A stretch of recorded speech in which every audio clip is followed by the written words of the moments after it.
Very good morning to all of you. ગઈકાલે જે આપણે ડિસ્કશન કરી રહ્યા હતા એ ડિસ્કશનમાં જે પ્રીવિયસ યરના ક્વેશ્ચન્સ છે, ખાસ કરીને ફિસ્કલ પોલિસી અને ટેક્સેશન, આ બંનેમાંથી આપણે જે છે એ ડિસ્કશન કરવાનું શરૂ કરેલું હતું. રાઈટ, ક્વેશ્ચન્સ અમુક સોલ્વ કરેલા હતા, બાકીના ક્વેશ્ચન્સ જે છે એ આજે સોલ્વ કરીશું. રાઈટ, આજે મેક્સિમમ ક્વેશ્ચન્સ જે છે એ આપણો કવરઅપ કરવાની ટ્રાય રહેશે. જો મેક્સિમમ ક્વેશ્ચન્સ આપણે કવરઅપ થઈ જાય સો દેટ નેક્સ્ટ જ્યારે સેશન આપણો શરૂ થાય ત્યારથી આપણે ઇન્ફ્લેશન વાળું ચેપ્ટર શરૂ કરી શકીએ. ઓકે, મેં તમને જેમ કીધું એમ અગાઉ કે મેજર ટોપિક જે તમારા બાકી છે મતલબ ટેકનિકલ આસ્પેક્ટથી, એ આના પછી એક ઇન્ફ્લેશન છે ને એના પછી એક ફોરેન ટ્રેડ છે. આના પછી બહુ જ બધા ચેપ્ટર બીજા ડિસ્કસ કરવાના બાકી છે, બટ એ બધા ચેપ્ટર્સમાં બહુ ટેકનિકાલિટીઝ નથી. ઓકે, જેટલી ટેકનિકાલિટીઝ ક્યાંક ને ક્યાંક આમાં હોય. જેમ કે એગ્રીકલ્ચરનો તમને એમએસપીમાંથી ક્વેશ્ચન પૂછાય તો એમએસપીમાંથી ક્વેશ્ચન પૂછે તો આરામથી સોલ્વ કરી શકીએ, એમાં કોઈ ટેકનિકાલિટીઝની જરૂર નહીં, ઇન્ફોર્મેશન તમારી પાસે હોવી જોઈએ. રાઈટ, બટ હજી કરન્સી એપ્રિસિએશન, ડેપ્રિસિએશન, ફુગાવો જે છે તો ફુગાવો કઈ રીતે વધે છે, ઓકે, કયા કયા ફેક્ટર્સ જે છે એ ફુગાવાને કે ઇન્ફ્લેશનને અસર કરતા હોય છે, આ બધું વસ્તુનું ડિસ્કશન કરવાનું આપણે બાકી રહેતું હોય છે. તો એ આપણે જે છે એ કવર અપ કરીશું. ચલો, so next question is on your screen. Please solve it. I am giving you 30 seconds of time. Question વાંચો પહેલાથી, શું ક્વેશ્ચન કહે છે અને એને સોલ્વ કરવાનો પ્રયત્ન કરો. ઓનલાઈન જે બી વિદ્યાર્થીઓ છે એ બી ઓનલાઈન માધ્યમથી આન્સર કરવાનો પ્રયત્ન કરે. ક્વેશ્ચન એવો છે કે ભારતમાં સતત દર વર્ષે ખાદ્ય બજેટ વધી રહ્યું છે. ખાદ્ય બજેટ મતલબ કે ડેફિસિટ વાળું બજેટ, ઓકે, કે જેમાં ખર્ચ જે છે એ વધારે છે શેના કરતા? આવક કરતા. ઓકે, તો ખાદ્ય ઘટાડવા માટે સરકાર દ્વારા નીચેનામાંથી ક્યાં પગલાં લેવામાં આવી શકે છે? 4 ઓપ્શન્સ આપ્યા છે તમને. મહેસૂલી ખર્ચમાં ઘટાડો કરવો, નવી કલ્યાણકારી યોજના શરૂ કરવી, સબસિડીને તર્કસંગત બનાવી અને ઉદ્યોગોનું વિસ્તરણ કરવું. Solve it. 30 seconds of time you have. Online જે પણ વિદ્યાર્થીઓ છે એ વિદ્યાર્થીઓ જવાબ આપે ચેટ બોક્સમાં. ચલો, કોણ કહેશે આન્સર? શું આવશે આન્સર? સી. ઓકે, ઠીક છે, ઓપ્શન મતલબ ઇન્ટરચેન્જ છે એ મુજબ તમે સી કહો છો. ઓકે, કેટલા લોકો એ સાથે છે? How many of you are with A? Okay, how many of you are with B? Okay, મતલબ બી એટલે in the sense B, I am just talking about these initials. કેટલા લોકો બી સાથે છે? કેટલા લોકો સી સાથે છે? કેટલા લોકો ડી સાથે છે? નાઉ સિમ્પલી થિંક અબાઉટ ઇટ કે એક વસ્તુને આપણે વિચારીએ, જો આવા જ્યારે ક્વેશ્ચન હોય ત્યારે એલિમિનેશન પદ્ધતિથી જઈએ તો એ વધુ સરળતા રહે. ઓકે, હવે તમે ખાલી એટલી વસ્તુ વિચારો કે નવી કલ્યાણકારી યોજના જો તમે શરૂ કરશો તો નવી કલ્યાણકારી યોજના શરૂ કરવા માટે તમારે વધારે પૈસા આપવા પડશે. હવે ઓલરેડી તમે ખાધમાં ચાલો છો, you are already running in deficit. Okay, હવે તમે નવી કલ્યાણકારી યોજના કરો તો વધારે દેવું થાય તમારી પાસે. જો નવી કલ્યાણકારી યોજના તમે ક્યારે શરૂ કરી શકો તો કે જ્યારે તમારી પાસે પુરાંતવાળું બજેટ હોય, પુરાંતવાળું બજેટ હોય, સરપ્લસમાં તમારી અમાઉન્ટ હોય અને તમે નવી યોજના ચાલુ કરો તો એ એક્સેપ્ટેબલ છે, એ તમે જસ્ટિફાઈડ કરી શકો કે તમારી પાસે પૈસા છે. પણ હવે તમારી ખાધ જ ઓલરેડી ચાલુ છે તો તમે નવી યોજના તો શરૂ કરી શકશો નહીં. તો આપણે સિમ્પલી શું કરીએ તો કે સેકન્ડ નંબરનો જે ઓપ્શન છે એને તમે એલિમિનેટ કરો. You are getting in answer. Okay, simple, કોઈ જ બાકી વસ્તુ વિચારવાની જરૂરિયાત નથી. રાઈટ, તમે જો આખું ફંડામેન્ટલી જાઓ તો બધા ક્વેશ્ચન્સ મતલબ સ્ટેટમેન્ટ એક એક વસ્તુને વિચારી શકો. મહેસૂલી ખર્ચમાં ઘટાડો કરવો, હા કરવો જોઈએ. નવી કલ્યાણકારી યોજના, ના કરી શકાય. સબસિડી તર્કસંગત બનાવી, આપણે વાત કરી હતી. તર્કસંગતનો મતલબ થાય છે જેને જરૂરિયાત છે એને આપો, જેને જરૂરિયાત નથી એને ના આપો. ઓકે, તર્કસંગત બનાવવાનો મતલબ એવો બી થાય છે કોઈક જગ્યાએ તમે 2000 રૂપિયા આપતા હોય, તમને એવું લાગે કે 1500 થી ચાલી જશે તો 1500 અપાય. ઓકે, તો એનાથી બી ખાત ઘટાડી શકાય. વિસ્તરણ કરવું ઉદ્યોગોનું. હવે ઓલરેડી ઉદ્યોગો લોસમાં ચાલે છે, તમારા ઉદ્યોગો જે છે એ તમને પ્રોફિટ નથી આપતા, એને કારણે જ તમારી ખાધ છે, તો ઉદ્યોગોનું વિસ્તરણ પણ તમે કરી શકો. સિમ્પલ. આ ટેકનિકાલિટીઝમાં ના સમજાય તો મેં તમને કીધું એમ કે ખાલી જસ્ટ સેકન્ડ સ્ટેટમેન્ટ એલિમિનેટ કરો, you will get an answer. Clear? Okay, so આટલું ઈઝી છે તમારો આ ક્વેશ્ચન સોલ્વ કરો. આગળ વધીએ. સરકારની ખર્ચ નીતિ ખાલી જગ્યા જ હોવી જોઈએ. I am giving you 10 seconds of time to solve this. Okay, સ્થિતિસ્થાપક, બિનસ્થિતિસ્થાપક, કઠોર અને અચળ. ઓનલાઈન વિદ્યાર્થીઓ જલ્દીથી આન્સર આપે. ચલો, શું આવશે આન્સર? કોણ કહેશે? Please rays your hand. Okay, yes બોલો અંજલિબેન. એ સ્થિતિસ્થાપક. રાઈટ, આન્સર ઇઝ એ. સ્થિતિસ્થાપકનો મતલબ શું થાય? ઇલાસ્ટિક મતલબ શું થાય? તો કે ભાઈ એનો મતલબ એવો થાય કે જેવી સ્થિતિ હોય એવી સ્થિતિ મુજબ પહોંચી વળવું. ઓકે, સ્થિતિ તમારી એવી છે કે ભાઈ તમારા દેશમાં મંદી છે તો સરકારે પૈસાનો ફ્લો આપવો પડે. તમારા દેશમાં જો બહુ જ ફુગાવો છે મતલબ કે ઇન્ફ્લેશન છે, સરકારે પાછો પૈસો ખેંચવો બી પડે. તો જેવી સમય સંજોગ અને પરિસ્થિતિ મુજબ તમારી જેવી નીતિ બને સરકારની, રાઈટ, એવી નીતિને આપણે શું કહીએ? સ્થિતિસ્થાપક નીતિ. મતલબ આપણે જેવા સિચ્યુએશન હોય એ સિચ્યુએશન મુજબ ઢળી જાય, એવું નહીં બધી વસ્તુ સિચ્યુએશન આપણા મુજબ ઢાળીએ. રાઈટ, જેવી સિચ્યુએશન છે એ સિચ્યુએશન મુજબ આપણે એડોપ્ટ થઈ જઈએ. So that is called as સ્થિતિસ્થાપક. તો સરકારની નીતિ પણ કેવી હોવી જોઈએ? આવી સ્થિતિસ્થાપક નીતિ હોવી જોઈએ, ઇલાસ્ટિક હોવી જોઈએ. ચલો આગળ વધીએ. Yes, solve this. બજેટ પ્રક્રિયા બાબતે નીચેનામાંથી ક્યાં વિધાનો સાચા છે? 3 સ્ટેટમેન્ટ આપ્યા છે. 3 સ્ટેટમેન્ટને શાંતિથી વાંચો, વિચારો અને સમજો. મહેસૂલી બજેટમાં એવી લેવડ દેવડનો સમાવેશ થાય છે જેની અસર 1 વર્ષ સુધીની હોય છે. મૂડી બજેટમાં એવી લેવડ દેવડનો સમાવેશ થાય છે જેની અસર 1 વર્ષ કરતાં વધારેની હોય છે. મહેસૂલી બજેટ એ મહેસૂલી આવક અને મહેસૂલી ખર્ચ બંનેનો સમાવેશ કરે છે, જ્યારે મૂડી બજેટ એ માત્ર ખર્ચનો સમાવેશ કરે છે. Solve this. You have 10 seconds of time only. ઝડપથી 10 સેકન્ડ્સ. Last 5 seconds. ઓનલાઈન વિદ્યાર્થીઓ જલ્દીથી ચેટ બોક્સમાં જવાબ આપે. ચલો બોલો, કોણ બોલશે? Please rays your hand. હા બોલો. બી માત્ર 1 અને 2. ચલો બીજું કોઈ? હા બોલો બોલો. ચલો કેટલા લોકો એ સાથે છે? કેટલા લોકો બી સાથે છે? Okay, so majority wins. Answer is B. Okay ભાઈ, અહીંયા એવું કીધું કે માત્ર ખર્ચનો સમાવેશ કરે, એવું થોડી હોય. મૂડી બજેટમાં મૂડી ખર્ચ મૂડી આવક બે આવી જાય ભાઈ. Okay, see this. મૂડી બજેટ એ માત્ર ખર્ચનો સમાવેશ કરે છે. Wrong statement. મૂડી બજેટમાં બે વસ્તુ આવે ને, મૂડી ખર્ચ પ્લસ મૂડી આવક. Okay right. જેવું મહેસૂલી બજેટ હોય મહેસૂલી આવક મહેસૂલી ખર્ચ, એવી રીતે મૂડી બજેટ બી હોય મૂડી ખર્ચ મૂડી આવક. Common sense. ઓકે, સો પેલું ને બીજું સાચું છે, ત્રીજું સ્ટેટમેન્ટ ખોટું છે.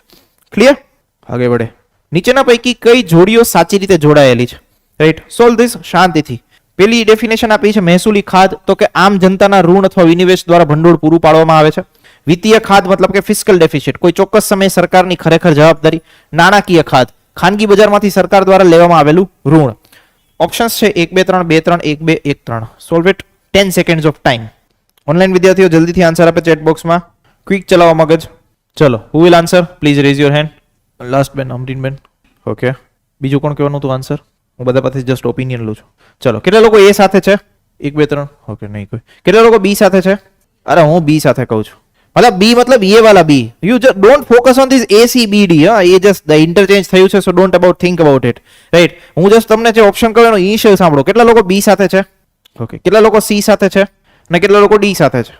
ઓકે, ચલો perfect. Now you C simple monetise deficit. આપણે વસ્તુ વિચારી હતી કે ફિસ્કલ ડેફિસિટનો એવો ભાગ કે જે સરકાર ક્યાંથી લાવે? આરબીઆઈ પાસેથી લાવે. રાઈટ?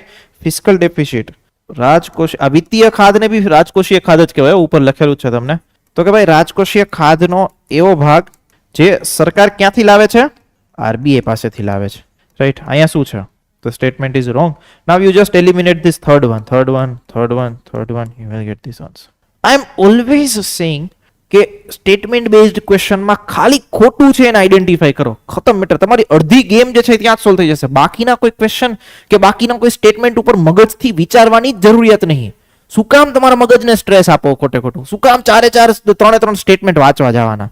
જસ્ટ આઈડેન્ટિફાઈડ કે એકાદ સ્ટેટમેન્ટ તમને ખબર પડી કે આ જે છે એ ખોટું છે, પણ હા જે ખોટું આઈડેન્ટિફાઈ કરવું એ ખરેખર ખોટું હોવું જોઈએ. રાઈટ? તો એકાદ સ્ટેટમેન્ટ તમને ખબર પડે છે કે ખોટું છે, then just go for it. Okay, અહીં એલિમિનેટ કરવાનો ટ્રાય કરો. મેજોરિટી તમારા ક્વેશ્ચન સોલ્વ થઈ જશે. ના થાય તો એટલીસ્ટ તમે બે ઓપ્શન પર પહોંચી જશો. રાઈટ? અને બે ઓપ્શનમાંથી તમારે પછી સિલેક્ટ કરવાનું થશે. ક્લિયર? ચલો આગળ વધીએ. હવે આગળના જેટલા બી ક્વેશ્ચન્સ છે એમાં એલિમિનેશન મેથડને ટ્રાય કરજો યુઝ કરવાની. રાઈટ? સો દેટ તમને આઈડિયા આવી શકે. ચલો અનધર વેરી બ્યુટીફુલ ક્વેશ્ચન. મહેસૂલી ખાત બાબતે નીચેના પૈકી કયા વિધાનો સાચા છે? Okay, solve it. તે ફક્ત એવા જ વ્યવહારોનો સમાવેશ કરે છે જે સરકારની ચાલુ આવક અને ખર્ચને અસર કરે. તે સરકાર દ્વારા લીધેલ ચાલુ ઉધારને પણ ધ્યાનમાં લે છે. The fiscal responsibility in budget management અધિનિયમ અનુસાર સરકારે મહેસૂલી ખાતને ઘટાડીને જીડીપીના 3% કરવાની રહે છે. Your time starts now. I am giving you 10 seconds of time. Online વિદ્યાર્થીઓ પણ જલ્દીથી સોલ્વ કરે. Last 5 seconds. ચલો, raise your hand. Who will answer? હા બેન બોલો. એ બીજો કોણ કહેવાનું તો આન્સર? હા બોલો. એ તમે. સી. ઓકે, નાઉ સ્ટેટમેન્ટ બેઝડ વસ્તુઓ જોઈએ. પહેલી વસ્તુ જો, તે ફક્ત એવા જ વ્યવહારોનો સમાવેશ કરે છે જે સરકારની ચાલુ આવક અને ખર્ચને અસર કરે. ચાલુ આવક અને ખર્ચને અસર કરે मतलब કે જે રૂટીનમાં આવતી હોય, रिकरिंग मतलब कि नियमित પણ આવતી હોય. तो ये हिसाब से तो ये स्टेटमेंट सही है. सेकंड वन, તે સરકાર દ્વારા લીધેલ ચાલુ ઉધારને પણ ધ્યાનમાં લે છે. No, that is not. Okay, સરકાર જે मतलब ઉધાર લેતી હોય, ઉધાર मतलब કે દેવું. ઓકે, દેવું मतलब કે મૂડી. It's not about the revenue income. Okay, એ રેવન્યુ રિસીટ નથી. Right? It's capital receipt. Capital receipt मतलब કે મૂડી આવક છે. તો ચાલુ ઉધારને ધ્યાનમાં લેતું. થર્ડ સ્ટેટમેન્ટ, એફઆરબીએમ એક્ટ મુજબ તમારી જે ફિસ્કલ ડેફિસિટ છે, ફિસ્કલ ડેફિસિટને 3% કરવાનો ટાર્ગેટ છે. રેવન્યુ ડેફિસિટને તો 0% પહોંચાડવાનો ટ્રાય કરવાનો હતો. ઓકે, રેવન્યુ ડેફિસિટને તો એ રીતે 0% ઓર સમવેર 2.5%, 2% એવા જે બી ટાર્ગેટ રાખેલા હોય. બટ 3% નો ટાર્ગેટ જે છે it is four fiscal deficit. So in this context this statement is also wrong. So what is the answer? Only one. Okay, right. Trap જે છે શબ્દોની, એ શબ્દોની ટ્રેપને પકડવાનો પ્રયત્ન કરો. રાઈટ? તો આરામથી ક્વેશ્ચન સોલ્વ થશે. રાઈટ? ઉતાવળમાં નહીં. તમે કોઈ બી સ્ટેટમેન્ટ મતલબ આપણે એમ કહેવામાં કોઈ બી સ્ટ્રેન્જર ઉપર એવી રીતે ભરોસો કરવો નહીં. આપણને હંમેશા કહેવામાં આવે ભાઈ ભોળવાઈ નહીં જવું. તો ફિસ્કલ રિસ્પોન્સિબિલિટી બજેટ મેનેજમેન્ટ એક દેખાય, 3% ટાર્ગેટ દેખાય તો ભોળવાઈ નહીં જવાનું. એ 3% ટાર્ગેટ બીજો પણ હોઈ શકે, રાઈટ? તો એ 3% ટાર્ગેટ શેનો છે? ફિસ્કલ ડેફિસિટનો છે. કે ફિસ્કલ ડેફિસિટને જીડીપીના 3% સુધી કરવાની. ક્લિયર છે? કોઈ બી ટાર્ગેટ હોય, મતલબ ટાર્ગેટ તો ફિસ્કલ ડેફિસિટ માટેનો છે ને. મતલબ એમાં કન્ટિન્યુઅસલી ચેન્જીસ થતા હોય એમ તો કરવાનું બહુ સમય પહેલા હતું, બટ કોઈ દિવસ સરકાર જે છે અચીવ કરી શકી નથી. ઓકે, એટલે શું કરતા રહીએ, વારંવાર જે છે સમયગાળો વધારતા રહીએ, રાઈટ? બટ મેઇન કોન્ટેક્સ્ટ એ છે કે અહીંયા આપણને સમય નહીં આપ્યો, તો અહીંયા આપણને ખાલી કીધું છે કે ભાઈ શું મહેસૂલ ખાત કરવાની છે. It's about fiscal deficit. Clear? સમજમાં? ભાઈ જે બી ક્વેશ્ચન સોલ્વ કરીએ છીએ એ ક્વેશ્ચન એવા જ છે કે જે તમે ક્યાંક ને ક્યાંક ભણેલા છો. તો એવું નહીં કે like you are just coming from the questions એલિયન પાથી આવતા હોય અને તમારા મગજ ઉપરથી ટપ્પા ઉપરથી બધું જતું હોય. મેં તમને અગેન કીધું હતું કે આ વસ્તુ ત્યારે ને ત્યારે સોલ્વ થશે જ્યારે એક એક સ્ટેટમેન્ટને તમે આરામથી વાંચશો, સમજશો અને સોલ્વ કરવાનો ટ્રાય કરશો. ઓકે, હળબડી મેં ગડબડી હી હોગા. ચલો સોલ્વ ધીસ. નીચેના પૈકી ક્યુ જાહેર દેવું ઘટાડવા માટેની રીત નથી? ચાર સ્ટેટમેન્ટ, મતલબ 4 ઓપ્શન્સ: અનુદાન સહાય, ટર્મિનલ એન્યુઇટીઝ, મૂડી કર. ઉપરોક્ત પૈકી એક પણ નહીં.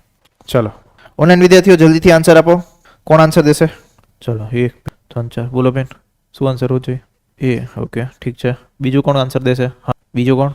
એ. ડઝન્ટ મીન બધા મેજોરિટી બોલતા હોય સાચું હોય એવું જરૂરી નહીં. તમારો કોઈ ઓપિનિયન હોય તો તમે આપી શકો. એટ હા, આન્સર ઇઝ એકચ્યુઅલી એ. ભાઈ અનુદાન સહાય, બીજું કોઈ વસ્તુ વિચારવાની જરૂરત જ નહીં. ભાઈ મને નહીં ખબર ટર્મિનલ એન્યુઇટી શું છે. Don't think about it. તમે એક્ઝામમાં બેઠા ને તમને ના ખબર હોય ટર્મિનલ એન્યુઇટી શું છે, ડોન્ટ થિંક અબાઉટ. અહીંયા ક્યાં મલ્ટિપલ ઓપ્શન આપ્યા છે? ફક્ત 1 2 2 3 3 4. ઓકે, તો શું કામ સ્ટ્રેસ લેવો? Someone will think about it કે સર અહીંયા 1 2 2 3 3 4 ઓપ્શન આપ્યા હોત તો, પણ નહીં આપ્યા ને, તો મજા કરો, રાઈટ? આપ્યા નહીં ત્યાં સુધી મજા કરો. સો ટર્મિનલ એન્યુઇટીઝ એક ટાઈપ ઓફ લોન છે કે જે સમયગાળા મુજબ તમારે પછી આપવી પડતી હોય, રાઈટ? તો એ જાહેર દેવું ઘટાડવાની રીત છે. અહીંયા શું પૂછ્યું છે? નથી. કોઈને તમે અનુદાન આપો તો એનાથી જાહેર દેવું ઘટે નહીં. So answer is A. Simple. Capital લેવી મતલબ કે મૂડી કર, એક પ્રકારનો ટેક્સ તમે લગાવો કોઈ બી વસ્તુ ઉપર, તો એ પણ જાહેર દેવું ઘટાડવાની રીત હોઈ શકે, રાઈટ? જેનાથી આવક થઈ શકે, રાઈટ? અનુદાન સહાયથી કોઈ પણ પ્રકારની આવક થતી નથી. જસ્ટ થિંક અબાઉટ ઇટ કે દેવું ઘટાડવું હોય તો શું કરવું પડે? દેવું ઘટાડવું હોય તો પૈસા આવવા જોઈએ. ઓકે, ક્યાંકથી. ઓકે, ક્યાંકથી પૈસા લાવો તો તમારું દેવું ઘટે. ઓર એલ્સ તમારી જે ડેફિસિટ હોય એ ડેફિસિટને ટેમ્પરરી તમે ઘટાડી શકો.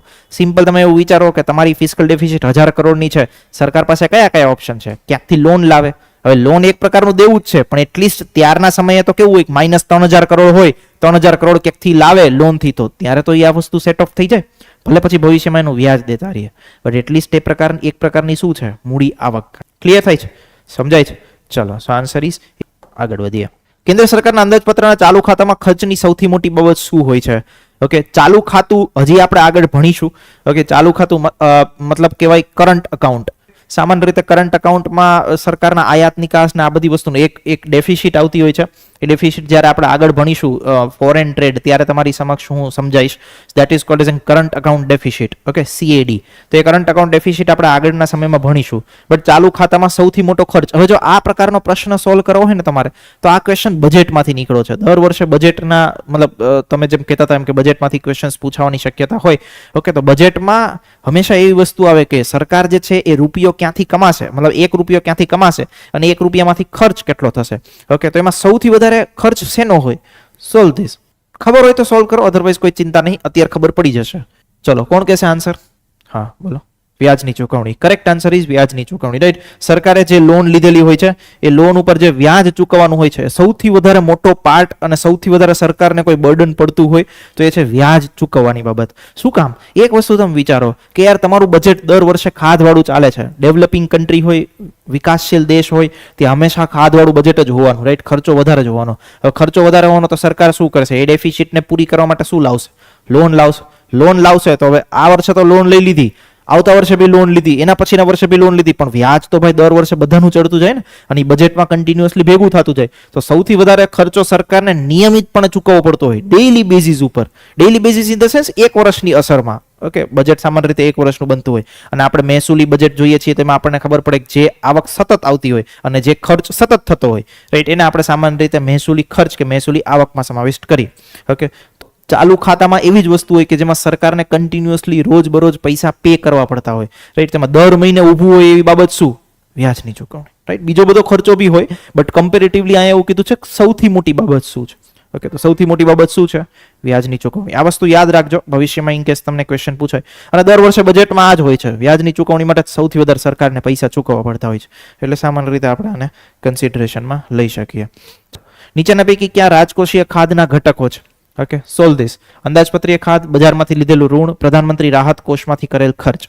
10 seconds of time you will have something new type of question, so try કરો સોલ્વ કરવાની. આ ક્વેશ્ચન આરામથી થોડું એપ્લિકેશન ઓફ માઇન્ડ વિચારીને સોલ્વ કરજો. ચલો બોલો, શું આવશે આન્સર? કોણ કહેશે? Will tail. Last bench. A okay, હા તમે બોલ દો. એ પાછળ કેટલા લોકો એ સાથે છે? કેટલા લોકો બી સાથે છે? કેટલા લોકો સી સાથે છે? ડી સાથે? Okay, so answer is A, right.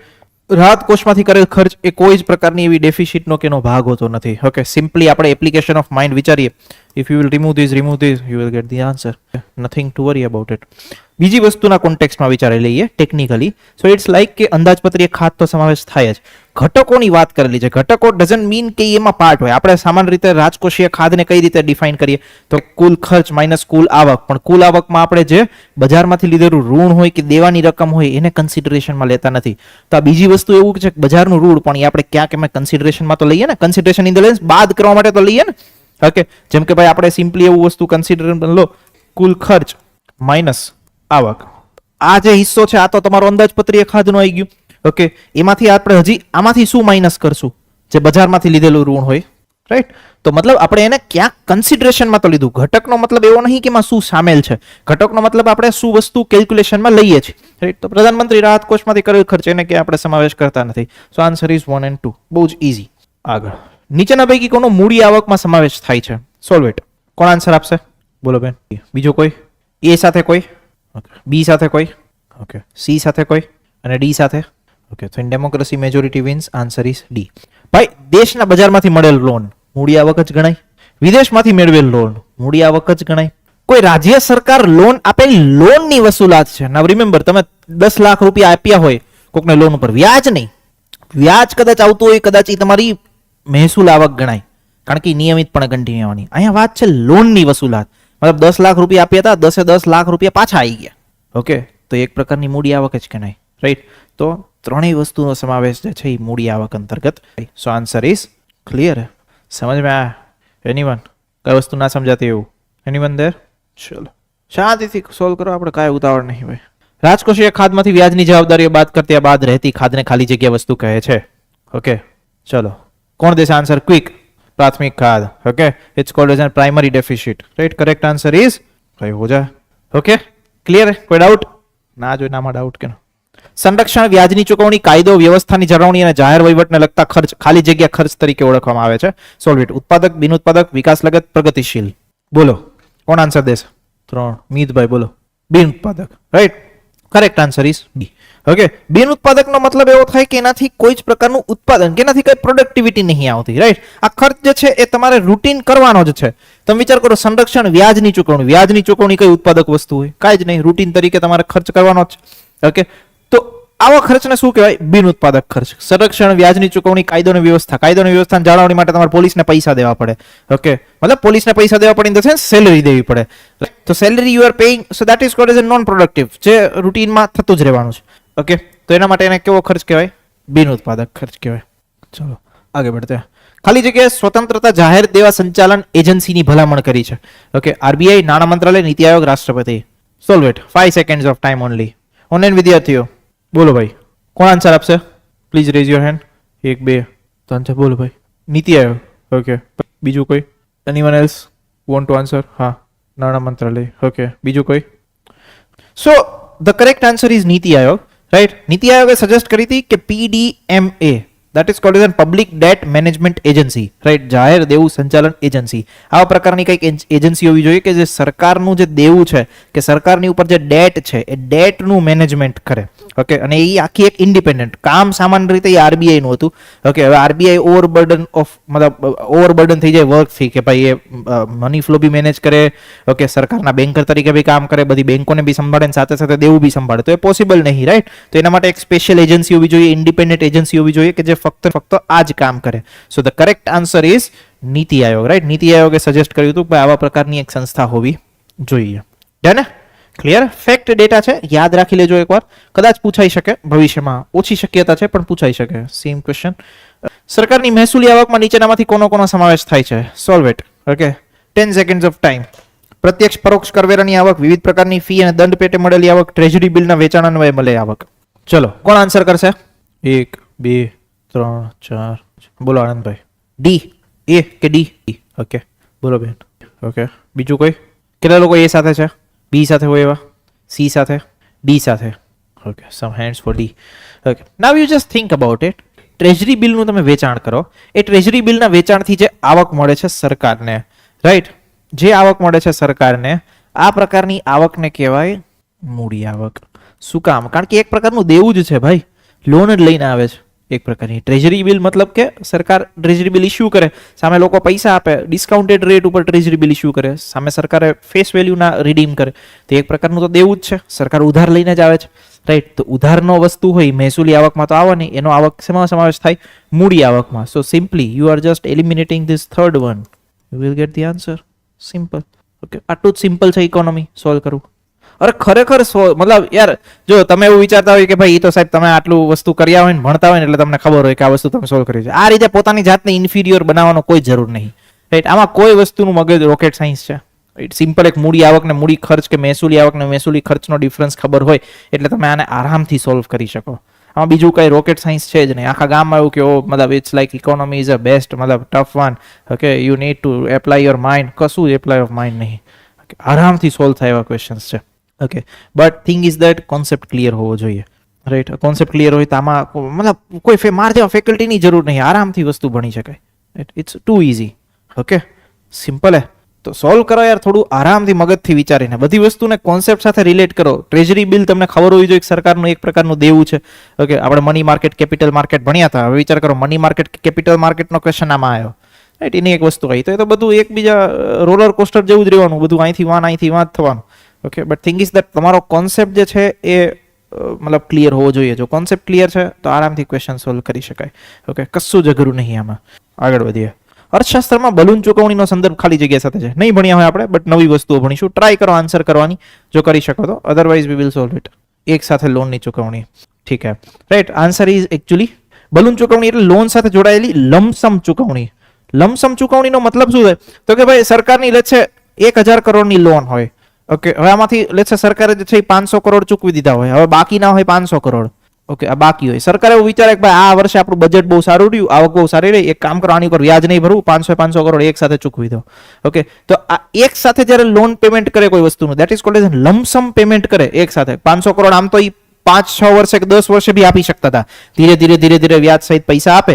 Okay, અને થોડા ઓછા થતા જાય. પણ સરકારને એવું લાગે કે ના ભાઈ આપણે વ્યાજ નહીં ભરવું, ઓકે, આટલા સમયનું, તો એક કામ કરો આપણે સીધી એક સાથે ચૂકવણી કરી દો. So that is called as lump sum payment. તો આ નવી ટર્મ છે તમારા માટે, લખી લેજો તમારી નોટ્સમાં તો તમને ક્યાંક કામ લાગશે. ઓકે, ક્વેશ્ચન પૂછાયેલો છે એટલે પીવાયક્યુ ના કોન્ટેક્સ્ટથી આપણને આ વસ્તુ ઉપયોગી બની શકે. ઓનલાઈન વિદ્યાર્થીઓ પણ આ વસ્તુને નોટ ડાઉન કરી લે. ઓકે, બલૂન ચૂકવણી શું છે? આ નીચે આખી તમારી ડેફિનેશન પણ આપેલી છે. So note down the definition also. Done, આગળ વધીશું. Let's move on. કેન્દ્ર સરકારના વિકાસ ખર્ચમાં ખાલી જગ્યાનો સમાવેશ કરાતો નથી. Solve it. 30 seconds of time. વિકાસ ખર્ચમાં ખાલી જગ્યાનો સમાવેશ કરાતો નથી. આર્થિક સેવાઓ પરનો ખર્ચ, સામાજિક અને સમુદાય સેવાઓનો ખર્ચ, રાજ્યોને ગ્રાન્ટ, સંરક્ષણ ખર્ચ. ચલો, કોણ આન્સર કરશે? 1 2 3 4. બોલો. બીજું કોણ આન્સર કરશે? હા બોલો. નાઉ રિમેમ્બર ધીસ. પેલી વસ્તુ તમારે એ વસ્તુ જોવાની છે કે કેની વસ્તુનો સમાવેશ કરાતો નથી. ઓકે, શેનો સમાવેશ જે છે એ સંરક્ષણ ખર્ચમાં થતો નથી. નાઉ રિમેમ્બર ધીસ. આર્થિક સેવાઓ પરનો ખર્ચ, સરકાર જે પણ ફાઇનાન્શિયલ વસ્તુઓ પ્રોવાઈડ કરે છે, that is all development expenditure. Second one is સામાજિક અને સમુદાય લોકો માટે જે પ્રકારની સેવાઓ આપે છે, જે કલ્યાણકારી યોજનાઓ આપે છે, એ પણ એક વિકાસ ખર્ચનો ભાગ છે. થર્ડ થિંગ ઇઝ દેટ રાજ્યોને ગ્રાન્ટ આપે છે કાંઈક વસ્તુનું ડેવલપમેન્ટ કરવા માટે, સહાય કરવા માટે, એ પણ પ્રકારનો વિકાસ ખર્ચ છે. સંરક્ષણ ખર્ચ છે એને વિકાસ ખર્ચ તરીકે આપણે કન્સિડરેશનમાં લઈ શકીએ નહીં, કારણ કે આ ખર્ચ જે છે એ દેશની સુરક્ષા માટે ઉપયોગમાં લેવાતો હોય છે. ઓકે, સુરક્ષા માટે ઉપયોગમાં લેવાનો હોય છે. આર્મ્સ અને એમ્યુનેશનના ડેવલપમેન્ટમાં, મતલબ આર્મ્સ અને એમ્યુનેશન જે ખરીદવું હોય ખરીદવા માટે ઉપયોગમાં લેવાતો હોય છે. ઓકે, આર્મીના પ્રોટેક્શન માટે ઉપયોગમાં લેવાતો હોય છે. તો એ કોન્ટેક્સ્ટમાં સંરક્ષણ ખર્ચ છે એનો સમાવેશ વિકાસ ખર્ચ તરીકે કરી શકાય નહીં. તો આન્સર આવે ફક્ત 4. Okay, only 4. ક્લિયર થાય છે? એટલે એનાથી જે આવક થતી હોય, રાઈટ, મતલબ એ એક પ્રકારનું એને બિઝનેસ એન્ટિટી તરીકે તમે કન્સિડરેશનમાં લો, અને સરકારની જે પણ પ્રકારની એક પ્રકારની આવક થતી હોય તો એને તમે કન્સિડરેશનમાં લઈ શકો. ઓકે, પણ એ મતલબ ઉત્પાદક ખર્ચ એવો વસ્તુ છે કે જેનાથી કાંઈક વસ્તુનું મતલબ મૂડીનું કે કાંઈક વસ્તુનું સર્જન થતું હોય, કંઈક સંપત્તિનું સર્જન થતું હોય.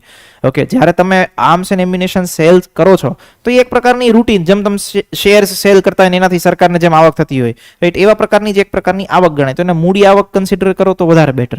એટલા માટે આમાં કોઈ ડાઉટ એનીવન? સંરક્ષણ ખર્ચ ને વિકાસ ખર્ચ ના ગણવા બાબત ક્લિયર? આપણે આગળ જોયું હતું સંરક્ષણ ખર્ચ આપણે શેમાં કન્સિડરેશન લઈએ છીએ? બિન ઉત્પાદક તરીકે. ઓકે, તો જે કેટેગરી છે એ છે બિન ઉત્પાદક. ડન. Solve this. નીચેનામાંથી કયું મૂડીકૃત ખાધને શ્રેષ્ઠ રીતે વ્યાખ્યાયિત કરે છે? નીચેનામાંથી કઈ વસ્તુ મૂડીકૃત ખાધને શ્રેષ્ઠ રીતે વ્યાખ્યાયિત કરે છે? Solve it. ચલો, કોણ આન્સર કરશે? બહુ બઢિયા. હા બોલો બેન. બી. સો કરેક્ટ આન્સર ઇઝ રાઈટ, રાજકોષીય ખાધનો જે ભાગ જે આરબીઆઈ દ્વારા સરકારને આપવામાં આવે. લેટ્સ સે તમે એવું કન્સિડરેશનમાં લઈ લો કે તમારી 1000 કરોડની જે છે એ રાજકોષીય ખાધ છે સરકારની. 1000 કરોડમાંથી સરકાર એવું કરે કે ભાઈ 500 કરોડ જે છે એ આપણે માર્કેટમાંથી ઉધાર લઈશું, મતલબ કે માર્કેટમાંથી બજારમાંથી નાના પૈસા લાવીશું, અને 500 કરોડ જે છે એ આપણે આરબીઆઈ પાસેથી લઈશું. ઓકે, તો જ્યારે સરકાર આરબીઆઈ પાસેથી લેવાનું પૈસા વિચારે છે, મતલબ કે આરબીઆઈ શું કરે તો કે ન્યૂ કરન્સી શું કરશે? પ્રિન્ટ કરશે.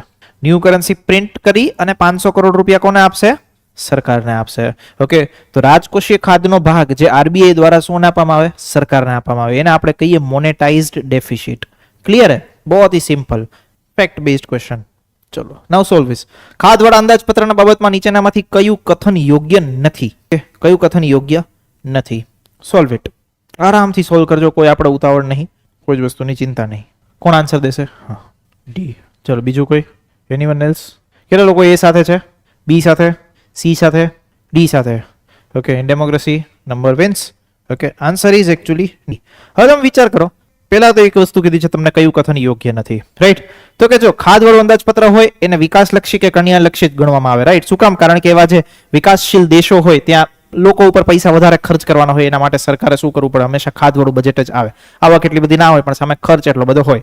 સેકન્ડ, આના કારણે રોજગારીનું વધારે સર્જન થાય છે અને આર્થિક વૃદ્ધિ થાય છે. યસ, સરકાર એ કન્સિડરેશનમાં પૈસો વધારે ખર્ચ કરે કે એ કન્સિડરેશનમાં પોતાની આવક કરતાં પણ ખર્ચ વધારે કરે, એમને એવું એક આનાથી જે છે એમ્પ્લોયમેન્ટ જનરેટ કરીશું તો આગળના સમયમાં ઇકોનોમિક ગ્રોથ થશે. તો એ બી સ્ટેટમેન્ટ સાચું છે. થર્ડ, દેશ ઉપર દેવાનો બોજ વધે છે. કરેક્ટ. શું કામ? કારણ કે ખર્ચ વધારે છે આવક કરતા. હવે એ ખર્ચને પૂરો કરવા માટે સરકારે શું કરવું પડશે? લોન લેવી પડશે, દેવું કરવું પડશે. ઓકે, ફોર્થ ઇઝ પ્રજા ઉપર વધારે કરવેરા નાખવામાં આવે છે અને વધારાનું ધન જે છે એ તો જ ખેંચી શકાય. આવું કઈ હોતું જ નહીં ભાઈ. Okay, there is nothing like that. Clear થાય છે? તમે પ્રજા ઉપર વધારે, મતલબ તમારી ખાધ હોય તો એને કારણે તમે પ્રજા ઉપર વધારે કરવેરા ના નાખી શકો. જો કોઈ બી વસ્તુ એક રસ્તો છે, તમારું ખાધ જે છે એ ખાધને ઓછી કરવા માટેનો એક રસ્તો છે, રાઈટ? રસ્તો શું હોય કે તમે લોકો ઉપર જે છે એ શું કરો? ટેક્સ ઇમ્પોઝ કરો. પણ ખરેખર આ જે ટેકનિક છે એ ટેકનિક યુઝફુલ થતી નથી. એટલે તમે શું કરી શકો? ભાઈ પ્રજા ઉપર વધારે કરવેરા ના નાખી શકો. બીજા જે બી રસ્તા તમારે કરવા હોય તમે કરો. ઓકે, કરવેરા જે છે એ વધારે ઇમ્પોઝ કરી શકો નહીં. અને આનો જે રિલેવન્સ છે, રિલેવન્સ કોઈ ક્વેશ્ચનના બીજા સ્ટેટમેન્ટ સાથે બનતો પણ નહીં. ઓકે, એટલા માટે આ સ્ટેટમેન્ટ જે છે એ યોગ્ય નથી. સો આન્સર ઇઝ ક્લિયર. આગળ વધીએ. સંતુલિત બજેટ અર્થાત શૂન્ય ખાલી જગ્યા સાથેનું બજેટ. Solve this. મૂડીકૃત ખાધ, નાણાકીય ખાધ, મહેસૂલ ખાધ, પ્રાથમિક ખાધ. સંતુલિત બજેટ. 10 seconds of time. ચલો થઈ ગઈ 10 સેકન્ડ્સ, પછી જ મેં કીધું હતું. કોણ આન્સર દેશે? 1 2 તમે બોલો. ડી ફક્ત 1 અને 4. ઓકે, સી ફક્ત 3, મતલબ મહેસૂલ ખાધ. સી ફક્ત મહેસૂલ ખાધ. બીજું કોઈ? એ સાથે કેટલા લોકો છે? બી સાથે, સી સાથે, ડી સાથે. બાકીના લોકો સ્કીપ કરશે. બહુ બઢિયા. તો correct answer is actually C, મહેસૂલ ખાત. શૂન્ય મહેસૂલ ખાત. આપણે કીધું હતું કે ભાઈ એક સંતુલિત બજેટ એવું હોવું જોઈએ જેમાં લેટ્સ સે તમારો જે રૂટીનમાં ખર્ચો છે અને રૂટીનમાં જે તમારી આવક છે એ ઇક્વિલાઇઝ હોવી જોઈએ. તો તમારું બેલેન્સ જે, મતલબ તમારું બજેટ જે છે એ બેલેન્સ છે, કે જેના માટે સરકારે જે છે એ બહુ જ પ્રકારનો એફર્ટ કરવો પડતો નહીં. શેના માટે? રૂટીન વસ્તુઓમાં નિયમિતપણે જે ખર્ચો કરવાનો છે, સામે નિયમિતપણે એટલી આવક થઈ જતી હોય તો સરકારને ટેન્શન ના હોય. ઓકે, બાકી દર મહિને ટેન્શન ઊભું હોય સેલેરી કઈ રીતે કરશું, દર મહિને ટેન્શન ઊભું હોય વ્યાજની ચૂકવણી કઈ રીતે કરશું. તો આ વસ્તુમાં જો તમારે ટેન્શન હોય, તમારું મહેસૂલી બજેટ જે છે, મહેસૂલી ખાધ તમારી વધારે હોય, ઇટ મીન્સ તમારા દેશની આર્થિક ગરીબી, પછાતપણું, આ બધી વસ્તુ દેખાય, રાઈટ? તો સંતુલિત બજેટ એક પ્રકારને કેવું હોવું જોઈએ કે ભાઈ જેમાં મહેસૂલી ખાધ શૂન્ય હોય, રાઈટ? સરકારને રૂટીનની વસ્તુઓમાં કોઈ ડિસ્ટર્બ ના થાય. ભલે લાંબા ગાળે સરકાર પૈસા કમાઈ ના કરે, ડઝન્ટ મેટર. ઓકે, લાંબા ગાળે પૈસા મળે, ગ્રોથ ડઝન્ટ મેટર, પણ રૂટીન લોકોને તકલીફ ના પડવી જોઈએ, રૂટીન સરકારને પોતાની સરકાર ચલાવવામાં તકલીફ ના પડવી જોઈએ. ઓકે, એટલા માટે એવું કે સંતુલિત બજેટ કેનું કહેવાય? ભાઈ જેમાં શૂન્ય મહેસૂલી ખાધ હોય. ઓકે, ભલે કોઈ સરકાર પ્રોફિટ નહીં કરતી પણ સામે નો પ્રોફિટ નો લોસ ઉપર ચાલે. ક્લિયર? ઓકે, યાદ રાખજો, આ વસ્તુ નવી છે તમારા માટે. આગળ સમજીએ, નીચેનામાંથી કયો મહેસૂલી ખર્ચ નથી? 5 સેકન્ડ્સ ઓફ ટાઈમ ઓનલી. 5 4 3 બોલો, કોણ આન્સર દેશે? Please rays your hand. હા બોલો બેન. બી. ઓકે, પછી સી. ચલો, કોઈ ડી વાળું છે? કયો જ દો એટલે બધા 4 ઓપ્શન આવી જાય. કેટલા લોકો એ સાથે છે? બી સાથે, સી સાથે, ડી સાથે? કોઈ નહીં. ભાઈ correct answer is actually A. Mark બનાવવાનો ખર્ચ. અરે માર્ક બનાવવાનો ખર્ચ રૂટીન થોડી થવાનો યાર. સિમ્પલ એટલી વસ્તુ, મૂડી ખર્ચ છે એક પ્રકારનો. ક્લિયર છે યાર? સંપત્તિનું નિર્માણ કરો ને તમે. You are developing infrastructure. રોજ કઈ સરકાર થોડી રોડ બનાવે બધી જગ્યાએ, રાઈટ? કે દર મહિનાના બજેટમાં થોડી રોડ બનાવવા માટે પૈસા નાખે, રાઈટ? સો ઇટ્સ લાઈક મૂડી ખર્ચ, કેપિટલ એક્સપેન્સ છે, મહેસૂલી ખર્ચ નથી. તો મહેસૂલી ખર્ચ કયો નથી? માર્ક બનાવવાનો ખર્ચ નથી. ક્લિયર? ચલો, એક સાથે બેવડી ખાધની સમસ્યાનો અર્થ થાય છે કે દેશ ખાલી જગ્યા ધરાવે છે. ઊંચી રાજકોષીય ખાત સાથે ઊંચી ચાલુ ખાતાની ખાત, ઊંચી રાજકોષીય ખાત સાથે ઊંચી મહેસૂલી ખાત, ઊંચી રાજકોષીય ખાત સાથે ઊંચી શાસકીય ખાત, અને ઊંચી રાજકોષીય ખાત સાથે ઊંચી પ્રાથમિક ખાત. Okay, solve it. This is problem in economy is called as N twin problem. બેવડી સમસ્યા. કોન્સેપ્ટ તમારામાં આવ્યો નહીં હોય પણ હું તમને જસ્ટ કહી દઉં. કોઈ આન્સર દેવા માટે માંગશે? એનીવન? બી. ઓકે, બીજું કોઈ? Correct answer is actually A, right? કે જેમાં ઊંચી રાજકોષીય ખાત સાથે તમારી ઊંચી ચાલુ ખાતાની ખાત છે. તો આ વસ્તુ યાદ રાખી લેજો. ટ્વિન પ્રોબ્લેમ બંનેનું કોમ્બિનેશન છે કે ઊંચી તમારા દેશમાં જે છે એ રાજકોષીય ખાત પણ હોય અને સાથે સાથે વત્તા તમારા દેશમાં જે છે એ ઊંચી ચાલુ ખાતાની ખાત પણ હોય. ચાલુ ખાતાની ખાતને ઇંગ્લિશમાં કહેવામાં આવે છે CAD, that is called as N current account deficit. Okay, તો દેશમાં જ્યારે આવી પ્રોબ્લેમ હોય, સરકાર ઉપર જે છે એ કુલ ખર્ચ મતલબ કુલ આવક કરતા વધારે જ હોય. ઓકે, અને સાથે સાથે ચાલુ ખાતાની પણ ઊંચી ખાત હોય. ચાલુ ખાતાનો મતલબ એવું થાય કે દેશમાં આયાત અને નિકાસ થતી હોય, એ આયાત અને નિકાસનું આખું એક અકાઉન્ટ મેન્ટેન થતું હોય સરકારનું, that is called as N current account. Okay, એક હોય કરંટ અકાઉન્ટ, એક હોય કેપિટલ અકાઉન્ટ. આગળ જ્યારે ફોરેન ટ્રેડ ભણીશું ત્યારે વસ્તુ આવશે. તો દેશમાં જ્યારે ઊંચી રાજકોષીય ખાત હોય અને ઊંચી સાથે સાથે ચાલુ ખાતાની ખાત હોય, that is called as N બેવડી ખાધની સમસ્યા. ઓકે, આ ડેફિનેશન જે છે એ તમારામાં એકવાર લખી લેજો કે ટ્વિન પ્રોબ્લેમ મતલબ કે રાજકોષીય ખાત વત્તા ઊંચી ચાલુ ખાતાની ખાત, બે અકાઉન્ટ અલગ અલગ મેન્ટેન કરે. રાજકોષીય ખાત તો છે જ, સાથે સાથે તમારું જે કરંટ અકાઉન્ટ હોય, કરંટ અકાઉન્ટમાં બી ખર્ચ જે છે એ આવક કરતા વધારે હોય. મતલબ સિમ્પલી એવું વિચાર કરો કે આયાત જે છે એ નિકાસ કરતા વધારે છે, તો એને લીધે સરકારને જે ખાધ પડે છે, ઓકે, સરકારની આયાત હોય 5,000 કરોડની, સામે નિકાસ હોય ખાલી 1,000 કરોડની, તો 4,000 કરોડની ખાધ આવી. ઓકે, એ ખાધને કહેવાય ચાલુ ખાતાની ખાધ. ઓકે, સરકારની એ ખાધ જે છે એ વધારે આવે છે. ઓકે, એક અલગ સેપરેટ અકાઉન્ટિંગ મેથડમાં કેલ્ક્યુલેશન થતું હોય એટલા માટે.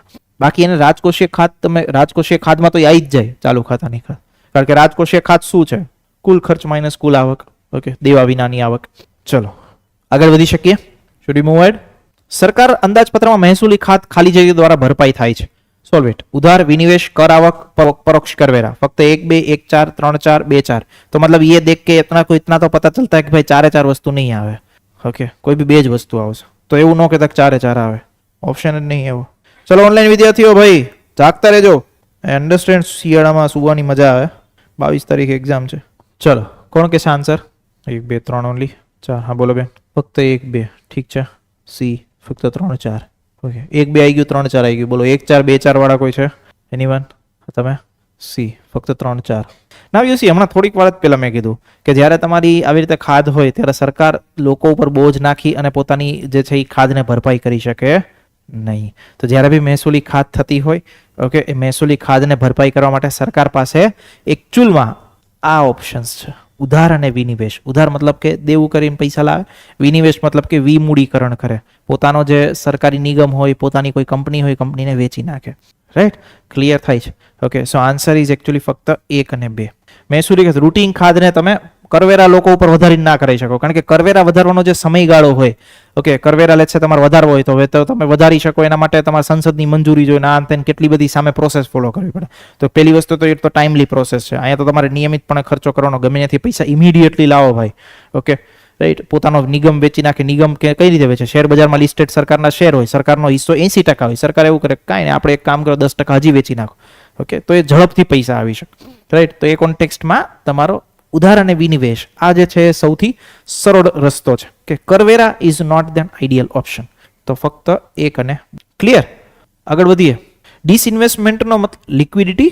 સી, મેં તમને એ જ કીધું, કોઈ કંપની શેર બજારમાં સરકારની લિસ્ટેડ હોય, સરકારનો 70% શેર એમાં હોય, સરકાર એવું વિચારે કે એક કામ કરો 70% બદલે આપણા 10% શેર જે છે એ માર્કેટમાં વેચી નાખો, તો લોકો લઈ લેશે માર્કેટમાં શેર, તો ઇમિડિયેટલી લિક્વિડિટી આવી ગઈ ને. વિમૂડીકરણ ઇટ ડઝન્ટ મીન કે એક આખી કંપની હોય કંપનીને વેચવાની. એમ તો એર ઇન્ડિયા 3 વર્ષ સુધી નહોતી વેચાતી. ઓકે, બટ વિમૂડીકરણમાં સરકાર પોતાનો જે મતલબ લિસ્ટેડ કંપની હોય શેર બજારમાં કે કોઈ બી જગ્યાએ સ્ટોક માર્કેટમાં, ત્યાંથી પણ હિસ્સો ઓછો કરી શકે. ઓકે, તો એમાં તો ઇમિડિયેટલી લિક્વિડિટી એને મળી જવાની એટલામાં. ક્લિયર? ડન? આગળ बढ़े. નીચેનામાંથી કઈ જોડી અથવા જોડીઓ સાચી છે? નાણાકીય ખાત કુલ આવક કરતા કુલ ખર્ચ વધુ હોય, અંદાજપત્રીય ખાત મહેસૂલી આવક કરતા મહેસૂલી ખર્ચ વધુ હોય, મહેસૂલી ખાત કુલ આવક બાદ ઉધાર કરતા કુલ ખર્ચ વધુ હોય, પ્રાથમિક ખાત કુલ આવક બાદ ઉધાર અને વ્યાજની ચૂકવણી કરતા કુલ ખર્ચ વધુ હોય. બધું સિમિલર લાગે. Solve it. ચલો, કોણ આન્સર કરશે? ઠીક છે, ફિર હા, બીજો કોણ આન્સર કરશે? ભાઈ સિમ્પલી એલિમિનેશન વિચારો, બીજું કાંઈ જ વસ્તુ વિચારવાની જરૂર નહીં, કોઈ જ સ્ટેટમેન્ટ જોવાની જરૂર નહીં, નથી. સિમ્પલ. અંદાજપત્રીય ખાત મહેસૂલી આવક કરતા મહેસૂલી ખર્ચ વધારે હોય, નથિંગ ઇઝ લાઈક ધેટ. ભાઈ simple, do it, eliminate. Answer is no need to read any other statements. Quick solution, right. મારે આ વસ્તુ વિચારવી જ નહીં. પ્રાથમિક ખાત મને ખબર નહીં, પણ પ્રાથમિક ખાત શું છે મને તો એટલી ખબર પડે મહેસૂલી ખાત શું છે. ઓકે, અંદાજપત્રીય ખાત ઇઝ ડઝન્ટ મતલબ અંદાજપત્રીય ખાતનો મિનિંગ એવો નહીં કે ભાઈ મહેસૂલી આવક કરતા મહેસૂલી ખર્ચ વધુ હોય, આવું છે કાંઈ નથી. તો સેકન્ડ સ્ટેટમેન્ટ એલિમિનેટ કરો. સેકન્ડ સ્ટેટમેન્ટ એલિમિનેટ કરો, you will directly rich to the answer. Simple. Okay, એટલા માટે અમે હંમેશા એવું કહેતા હોય. હા, તો સાચી છે એ જ વસ્તુ કહું છું, તો લાસ્ટ વન સાચું જ છે. પ્રાથમિક ખાતમાં તમે કુલ આવક બાદ ઉધાર અને વ્યાજની ચૂકવણી કરતે કુલ ખર્ચ વધુ હોય, તો એ વાળું વસ્તુ માઇનસ કરી દઈએ ને આપણે. સિમ્પલ. ક્લિયર હે? સમજાય છે? તો આવું પેપર મતલબ સ્ટેટમેન્ટ વાળું પેપર જોઈને માણસો બી જાય, પણ ખરેખર સ્ટેટમેન્ટ વાળું પેપર જ સારું કહેવાય. Okay, reason is easy solve. ફેક્ચ્યુઅલમાં તો મતલબ આ તો આમ બાજુ જાવ તો ઓલું ખાય ને આમ બાજુ જાય તો કૂવો, એના જેવી વસ્તુ. ના આવડે તો શું કરવાનું? ન્યા ઊભું રહેવાનું. ઓકે, ઈ કરી નાખવાનું. આમાં તો કંઈક તો રિસ્ક લઈ શકાય. Okay, so it is better option છે. અંદાજપત્ર તૈયાર કરવાની ખાલી જગ્યા પદ્ધતિ કે જેમાં અંદાજપત્ર તૈયાર કરતા દરેક સમયે બધી જ પ્રવૃત્તિનું પુનઃ મૂલ્યાંકન કરવામાં આવે. ચલો સોલ્વ ઇટ. ઓનલાઈન વિદ્યાર્થીઓ બી ભાઈ સોલ્વ કરો જલ્દી. આન્સર નહીં આવતો તમારા લોકોથી બધા. ચલો બી. કેટલા લોકો બી સાથે છે? Answer is B. શૂન્ય આધારિત બજેટ આપણે વાત કરી હતી ને, દર વર્ષે જે છે એ આખી બધી જ પ્રવૃત્તિનો પુનઃમૂલ્ય. તમને કોઈ એક યોજના સરકારની ચાલતી હોય જેમાં સરકાર 1000 કરોડ દર વર્ષે આપતી હોય, હવે સરકાર વિચારે કે આપણે શૂન્ય આધારિત બજેટ બનાવવું છે, તો વર્ષના અંતે 1000 કરોડ આપતી હોય એને ધ્યાનમાં નહીં લે. એવું નહીં કે અહીંયા તો પાછલા વર્ષે 1000 કરોડ આપ્યા તો આજ વખતે આપવા જ પડે. ના, એવું કે ભાઈ પેલા પ્રૂવ કરો શું કામ 1000 કરોડ જોઈએ છે. ઓકે, તમે પ્રૂવ કરી શકશો કે ભાઈ તમારે 500 કરોડની જરૂરિયાત છે ને તમે 1000 માંગો છો તો 500 જ આપીશું. ઓકે, મતલબ પ્રવૃત્તિઓનું શું કરે? પુનઃ અવલોકન કરે, એના મુજબ જે છે એ નાણાંની ફાળવણી થાય. ઓકે, તો આને કહેવાય શૂન્ય આધારિત બજેટ. ક્લિયર? રોલિંગ અંદાજપત્ર એઝ ઓફ નાવ કોઈ ટેકનિક મારા ધ્યાનમાં નહીં આવેલી, મતલબ આપણે ટેકનિક એ ભણેલા બી નહીં કે એક સચ ધ્યાનમાં લેવાતી નહીં, તો મારા ધ્યાનમાં નહીં કે રોલિંગ અંદાજપત્ર શું છે, આપણા મેથડમાં નહીં આવતી કે એટલા માટે. Solve this. Fiscal responsibility and budget management act 2003 બાબતે નીચેના પૈકી ક્યાં વિધાન સાચા છે? આ અધિનિયમ લાવવા પાછળનો મુખ્ય આશય રાજકોષીય ખાતને ઓછી કરવાનો અને નિયત મર્યાદાઓમાં રાખવાનો છે. તે રાજકોષીય ખાત તેમજ મહેસૂલી ખાત બંને સાથે સંકળાયેલો છે. એ અને બી બંને, એમાંથી બી માંથી કોઈ પણ એક નહીં. Solve it. કોણ આન્સર કરશે? 1 2 3 4 5 બોલો. Answer is C. રાઈટ, બંને સાથે જોડાયેલી વસ્તુ છે. રાઈટ, પેલી વસ્તુ એ કે મેઇન એનો પર્પઝ હતો કે રાજકોષીય ખાતને નિયત મર્યાદામાં રાખીએ, પણ એમાં મહેસૂલી ખાતના પણ ટાર્ગેટ આપેલા છે. ઓકે, કે ભાઈ મહેસૂલી ખાતને આવી રીતે આટલી ઓછી કરવી, શૂન્ય કરવી, આ તે એક્સેટ્રા બધી જ વસ્તુ. સો આન્સર ઇઝ એ અને બી. ક્લિયર? બહુ જ ઇઝી ક્વેશ્ચન. નીચેના પૈકી ક્યાં વિધાનો સાચા છે? કેન્દ્ર અને રાજ્ય સરકાર વચ્ચે કરની વહેંચણી ભલામણ નાણામંત્રી કરે છે. 15મા પંચની નાણાં ભલામણોને 5ના બદલે 6 વર્ષના માટે લાગુ કરવા માટે આવેલી હતી. 15મા નાણાં પંચના અધ્યક્ષ શ્રી નંદકિશોર સિંહ છે કે હતા વોટસોએવર. અત્યારે તો 16મું નાણાં પંચ આવી ગયું. 16મા નાણાં પંચના અધ્યક્ષ કોણ છે? કોઈને યાદ નહીં? અરે આ નહીં, હું 16મા નાણાં પંચના અધ્યક્ષ પૂછું. આન્સર બોલે ને જે બી આવતો હોય. હા, સોરી, માર્ક્સ નહીં આપી શકું તમને. આવું ઇન્ટરવ્યુ ના કહેતા કોઈ. આવડતું હતું પણ મગજમાંથી નીકળી ગયું. શું છે? કેસી? શું કેસી? ચેક કરીને બતાવજો મને. ઓકે, તમે જે કહો છો એવી સાચું નહીં. સોલ્વ કરો આને. Solve this. બોલો કોણ આન્સર કરશે? હું પૂછું, તમે બેન શું આન્સર આવશે? ટ્રાય કરો સોલ્વ કરવાની. ફક્ત 1 અને 2 પાછળ. તમે બેન સી. ફક્ત 2 ને 3. ઓકે, તમે બેન ભાઈ સિમ્પલી વિચાર કરો. પેલું સ્ટેટમેન્ટ વાંચો. કેન્દ્ર અને રાજ્ય સરકાર વચ્ચે કરની વહેંચણી ભલામણ નાણામંત્રી કરે. Is it so? ના, કોણ કરે? નાણાં પંચ કરે. ભાઈ નાણાં પંચ કરે તો પેલું સ્ટેટમેન્ટ ખાલી કાઢો. This one remove. Answer is 2 and 3. કોઈ ટેન્શન નહીં યાર. Okay, just identify the wrong statement. Okay, clear હે? આગળ बढ़े. तो यहाँ पर तुम्हारे fiscal policy questions are completing. Okay, હવે જે શરૂ કરીશું ક્વેશ્ચન સોલ્વ કરવાના એ હશે ટેક્સેશન સિસ્ટમ સાથે. ટેક્સેશન સિસ્ટમ સાથે ક્વેશ્ચન સોલ્વ કરતા પહેલા I am just requesting you to revise it quickly. Okay, 3 થી 4 મિનિટમાં આખું ચેપ્ટર રિવાઇઝ કરો જેથી ક્વેશ્ચન સોલ્વ કરવામાં સરળતા રહે. ઓકે, કારણ કે બહુ બધા ક્વેશ્ચન તમે જોયા કે ઓલમોસ્ટ તમે જે કોન્સેપ્ટ ભણેલા કે ક્યાંક ને હું જસ્ટ ખાલી એટલું કહું કે આટલા ક્વેશ્ચન આપણે ઓલમોસ્ટ 30 જેટલા ક્વેશ્ચન સોલ્વ કર્યા છે. 30 જેટલા ક્વેશ્ચનમાંથી 2 ક્વેશ્ચન કે 3 ક્વેશ્ચન તમે જે ક્યાંક આઉટ ઓફ કોન્ટેક્સ્ટ આવ્યા હશે, અને બાકીના 27 ક્વેશ્ચન ક્યાંક ને ક્યાંક આપણે ભણેલા છે એની જ એપ્લિકેશન ઓફ નોલેજ છે. ઓકે, સો એકવાર વખત આખું ટેક્સેશન સિસ્ટમ જે છે એ રિવાઇઝ કરો. ઓનલાઈન વિદ્યાર્થીઓ જેટલા બી વધ્યા છે એમાંથી જેમને રહેવાનું હોય એ લોકો રહો, બાકીના બધા રિમૂવ થઈ જાવ. રાઈટ, આમ બી એક્ઝામ પ્રિલિમ્સમાં એવું જ હોય છે હંમેશા, યાદ રાખજો. ઓકે, શરૂઆતનો જે કચરો હોય એ બધો ફિલ્ટર આઉટ થઈ બાકીના જે લોકો હોય એ જ મેઇન્સમાં બેસે. તો જે લોકો ખરેખર લેક્ચર ભણવા માટે આવતા હોય એ લોકોએ જ ઓનલાઈન રહેવું જોઈએ. બાકી બધા લોકો આરામથી મોજ કરો, શાંતિથી એકવાર રિવાઇઝ કરી લો. ઓનલાઈન વિદ્યાર્થીઓ પણ શાંતિથી એકવાર રિવાઇઝ કરી લો. દેન આફ્ટર શરૂ કરીએ ટેક્સેશન સિસ્ટમના જે પણ ક્વેશ્ચન્સ છે એ. થોડા ક્વેશ્ચન્સ આજે લઈશું, થોડા ક્વેશ્ચન કાલે લઈશું. ઝડપથી સોલ્વ કરો ભાઈઓ તથા બહેનો. શરૂ કરીએ. Should we start? બધા લોકોએ કોન્સેન્ટ ફોર્મ ભરી દીધું ગઈકાલે? કોઈ નહીં રહ્યું ને અભાગ્યું? ઓકે, તૈયારી કરો લોંગ ટર્મની. સેન્ટર બધા ગાંધીનગર જ રાખ્યું છે કે ઘર જવાનું? એ બાને ઘરે આટો મરાઈ જાય નહીં? ઘરે આટો મારીને પછી જલ્દીથી આવજો પાછા, આગળ ભણવાનું બાકી છે. આશા રાખીએ કે જેટલા લોકો છે બધા લોકો મેઇન્સ લખે. You for the best. મતલબ યાર લખવાની મજા મેઇન્સ બી. આ જ એનર્જી છે, મતલબ તમારી જે વસ્તુની કેપેસિટીમાં મતલબ like where you are or where you are standing એ ટાઈમમાં જ યુ વિલ ફીલ કે એનર્જી છે, લખવું છે. ઓકે, મીન્સ લખવાની ઈચ્છા છે, આ તે બધી વસ્તુ. એક વખત તમે જો બીજી કોઈ પ્રવૃત્તિઓમાં કે મતલબ once you will there in the job you will feel some comfort zone, આરામ. Okay, like we are enjoying right now. Okay, enjoying in the sense કે હવે ઈચ્છા નહીં થતી to appear in the exam, 3 કલાક બેસવું, લખવું, હાથને આટલી તકલીફ આપવી, રાઈટ, માઇન્ડને આટલું હેરાન કરવું. સો મતલબ યોર પ્રાયોરિટીઝ વિલ ચેન્જ. મતલબ જેમ જેમ ટાઈમ ચેન્જ થશે એમ એમ તમારી પ્રાયોરિટીઝ ચેન્જ થશે. તો અત્યારે બેસ્ટ ટાઈમ છે તૈયારી કરવાનો. હંમેશા તૈયારીનો સમયગાળો સુવર્ણ કાળ હોય.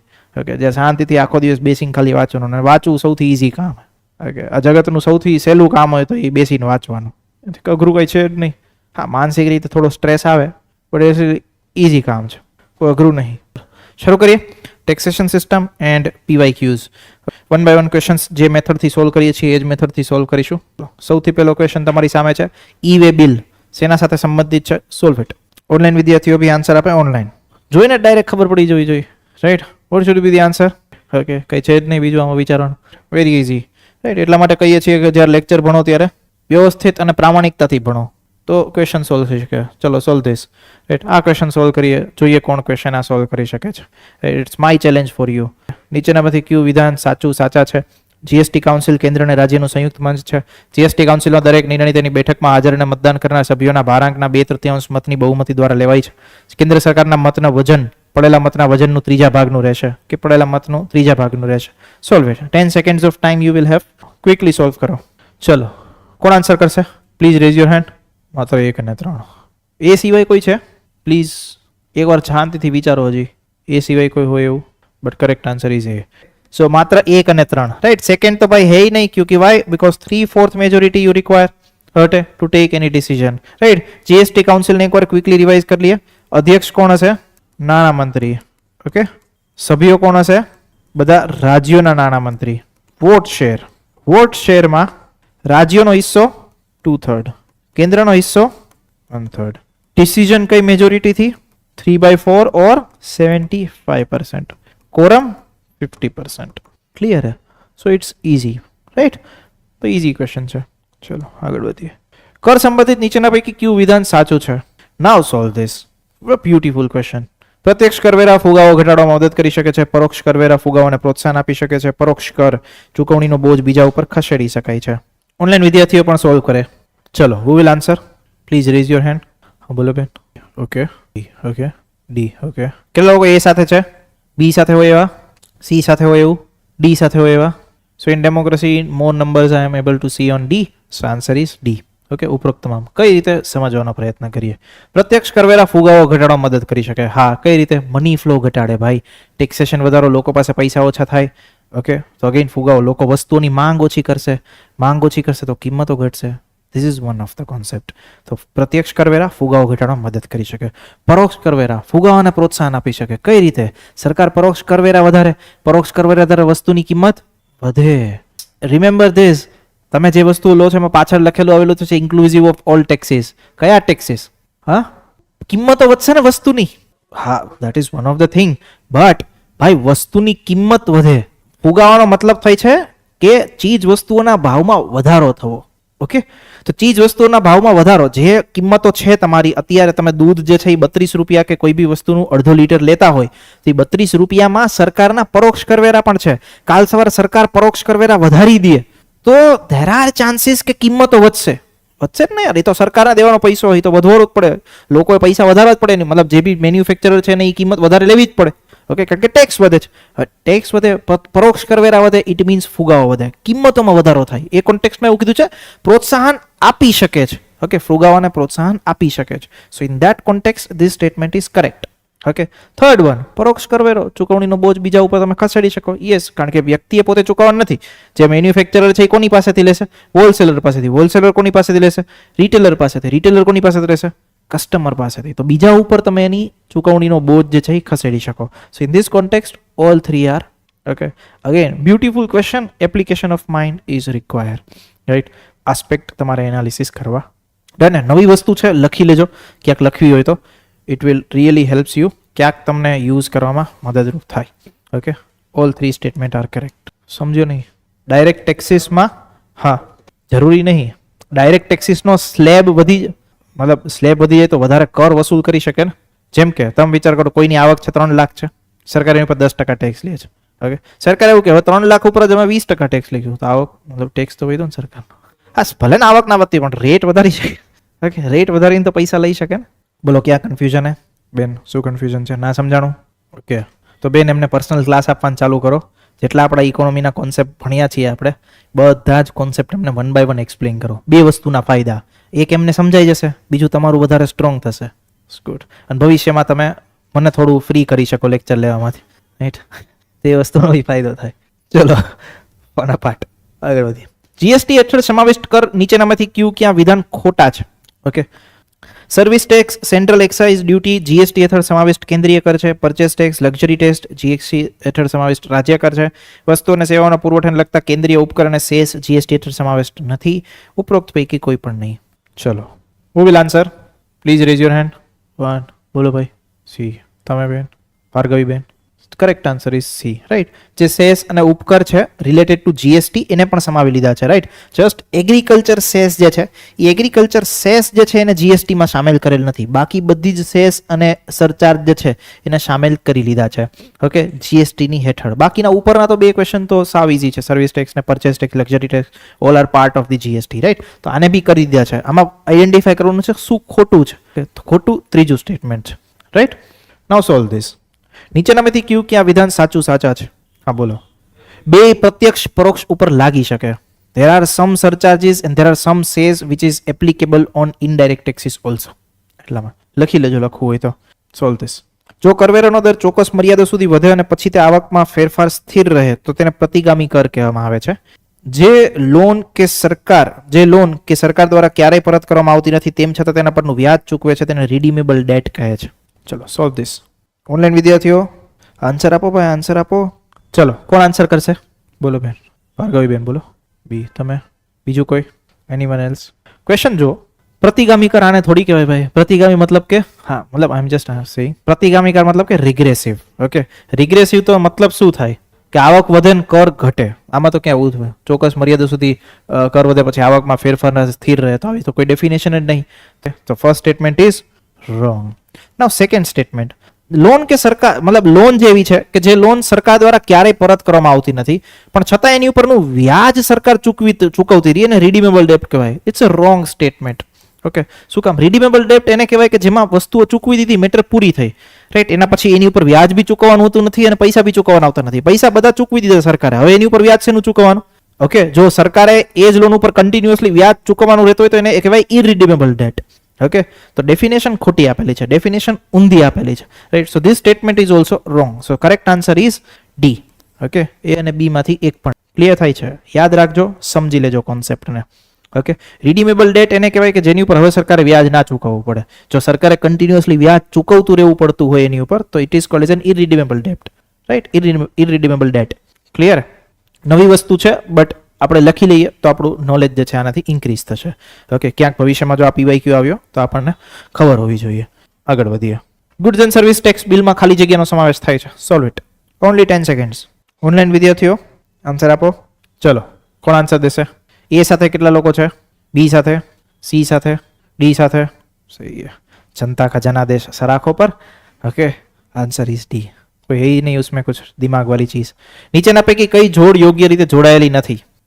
આબકારી જકાત, એક્સાઇઝ ડ્યુટી, કોઈ પણ વસ્તુના ઉત્પાદન સમયે લેવામાં આવતો પરોક્ષ કર છે. વેટ, આંતરરાજ્ય વેચાણ પર લેવામાં આવતો વેચાણ વેલાનો મૂલ્ય વર્ધિત કર છે. Solve it. એ અને બી બંને, એ અને બી માંથી કોઈ પણ એક નહીં. વેટ જૂની મેકેનિઝમ હતી, અત્યારે નથી. બોલો કોણ સોલ્વ કરશે? બી. ઠીક હે. એનીવન? એ સાથે કેટલા લોકો છે? બી સાથે, સી સાથે, ડી સાથે. Right, correct answer is actually B. Right, આંતરરાજ્ય વ્યાપાર ઉપર વેટ લેવામાં આવતો નતો. વેટ જે છે એ અંદર રાજ્યની અંદર તમે વેપાર કરતો હોય તેની ઉપર તમારે આઈડેન્ટિફાઈ શું કરવાનું છે, ખોટું શું છે. પેલું સ્ટેટમેન્ટ તો સાચું છે, એક્સાઇઝ ડ્યુટી ઉત્પાદન ઉપર જ લાગે. Okay, so answer is Halvad. ચલો, નાઉ સોલ્વ ધીસ. જ્યારે પરોક્ષ કરવેરાનો કુલ કરવેરા આવક સાથેનો ગુણોત્તર ખૂબ ઊંચો હોય ત્યારે તે નીચેનામાંથી ખાલી જગ્યા વસ્તુ ઉપર દોરી જાય છે. Solve this. શાંતિથી સોલ્વ કરજો, એપ્લિકેશન ઓફ માઇન્ડ કરજો અને એ મુજબ સોલ્વ કરો. ઓનલાઈન વિદ્યાર્થીઓ પણ સોલ્વ કરે. બોલો આન્સર. 1 અને 3. ઠીક છે, તમે બોલો.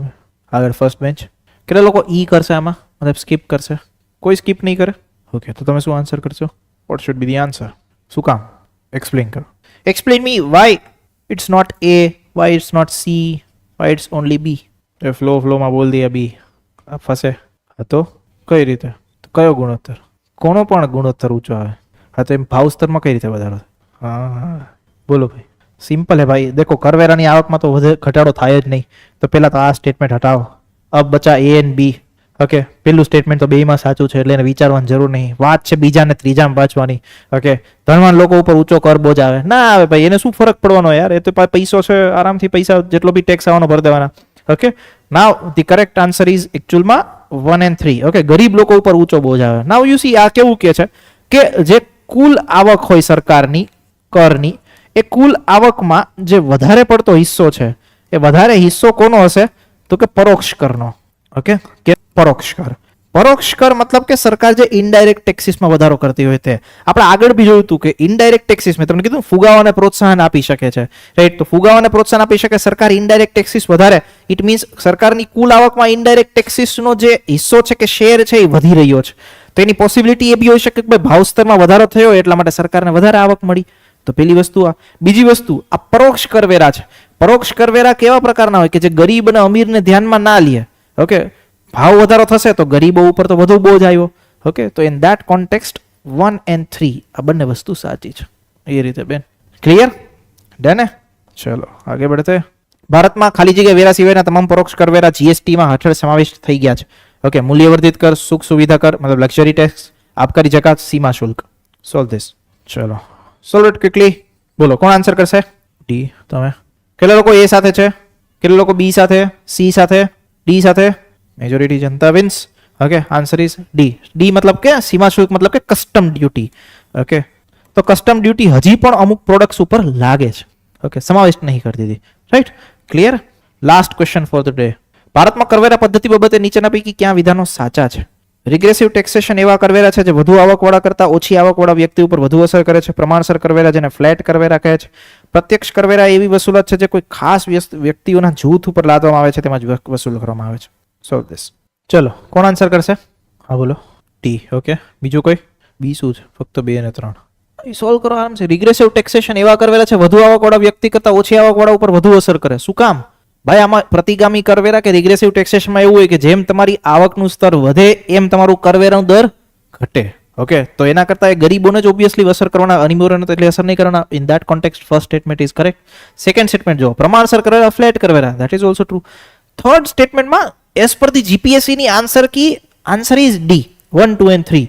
ઓકે, થોડો મને ડાઉટ હતો થર્ડ સ્ટેટમેન્ટમાં પર્સનલી. ઇટ્સ લાઈક કે પ્રત્યક્ષ કરવેરા જે છે એવી વસૂલાત જે છે કોઈ ખાસ વ્યક્તિઓના જૂથ ઉપર લાદવામાં વસૂલ કરવામાં આવે. જો પેલી નજરે સાચું, ખાસ વ્યક્તિઓ મતલબ કે અમુક લોકો જે ટેક્સેબલ બ્રેકેટમાં આવતા હોય. Okay, second thing is that ખાસ વ્યક્તિઓનું જૂથ, તો મને કોન્ટેક્સ્ટ એવો બી દેખાય કે ભાઈ ના સ્પેશિયલ કોઈ ટ્રીટમેન્ટ નહીં, ઓલમોસ્ટ બધાને લાગે છે, બધામાંથી લાગતા હોય, જેને જેને ભરવાનો એને ભરવાનો. ઓકે, પણ જીપીએસસી ની આન્સર કી મુજબ answer is D. Okay, 1, 2 and 3 all statement are correct. Okay, અને થર્ડ સ્ટેટમેન્ટ પેલી નજરે તમને એવું લાગે કે ભાઈ આ સ્પેશિયલ ટ્રીટમેન્ટ છે, બટ ના, એ એવું કે છે કે જે ટેક્સેબલ લોકો છે એ વ્યક્તિઓનું જૂથ. ઓકે, ખાસ વ્યક્તિઓનું જૂથ મતલબ કે બધા નહીં. ઓકે, જેની કરપાત્ર આવક હશે એની ઉપર લાગશે અને એની પાસેથી વસૂલ કરવાનો, બાકીના લોકોને એમાંથી મુક્તિ મળી જાય. Clear? So correct answer is 1, 2 and 3 all statements are correct. Clear? ચલો, તો આ રીતે જે છે એ આજનો સેશન આપણે અહીંયા સુધી જ રાખીશું. આગળના સમયમાં ફરી પાછા ક્વેશ્ચન્સ જે છે એ કાલે જ્યારે મળીશું ત્યારે સોલ્વ કરીશું ટેક્સેશન પોલિસીના જ. ઓકે, હજી ઘણા બધા ક્વેશ્ચન્સ બાકી છે સોલ્વ કરવાના. Again I am saying you કે ભાઈ વાંચીને આવો તો જ ક્વેશ્ચન સોલ્વ થશે. અને મતલબ ઇટ્સ આપણે બ્રશઅપ કરીએ છીએ માઇન્ડને થોડું જે છે એ મતલબ આપણું યાર ટેવાઈ ગયેલા હોય કે ભાઈ જીએસ ટીમ્સનો સમાવેશ થતો નહીં, આન્સર આવી ગયો. ઓકે, બટ નો, એવા પ્રકારના ક્વેશ્ચન નહીં પૂછાવાના. રાઈટ, બધું જ પોસિબિલિટી નહીં કે ભાઈ આવા જ ડાયરેક્ટ ફેક્ચ્યુઅલ ક્વેશ્ચન્સ આવે. Okay, be ready for such kind of the questions. Okay, possibility આવી શકે અને એનો બેન્ચમાર્ક કે એની વસ્તુ આપણને ત્યાંથી જ જાણવા મળે જો આપણે પ્રીવિયસ યરના ક્વેશ્ચન્સ જોયા હોય તો. અને એને સોલ્વ કરો તો એટલીસ્ટ આ ક્વેશ્ચન સોલ્વ કરશો તો ડઝન્ટ મીન કે આવા જ ક્વેશ્ચન આવશે, બટ એટલીસ્ટ જ્યારે બી કોઈ બી ક્વેશ્ચન સ્ટેટમેન્ટ બેઝડ આપણે જોઈશું ભવિષ્યમાં, રાઈટ, તો આપણે એક વખત તો વિચારીશું કે યાર આ સ્ટેટમેન્ટ સાચું છે ખોટું છે. તો એટલીસ્ટ આપણો જે મતલબ પૂછવાનો પ્રશ્ન પૂછવાનો, જે પ્રશ્નને જોઈને સામે પ્રશ્ન પૂછવાનો જે હેબિટ છે, હેબિટ આપણે ધીરે ધીરે ડેવલપ થશે. ઓકે, તો over a period of time એ આગળ હજી વસ્તુઓને કન્ટિન્યુ કરીશું. રાઈટ, કાલે જે છે એ ઓલમોસ્ટ તમારું ટેક્સેશન પોલિસી સાથેનું જે આ ક્વેશ્ચન્સ છે એ બધા પૂરા થઈ જશે and we will start the ફુગાવો. Okay, inflation type of chapter. Clear? ચલો, સો અહીંયા સુધી રાખીએ આપણો આજનો સેશન. ફરી પાછા મળીશું કાલે.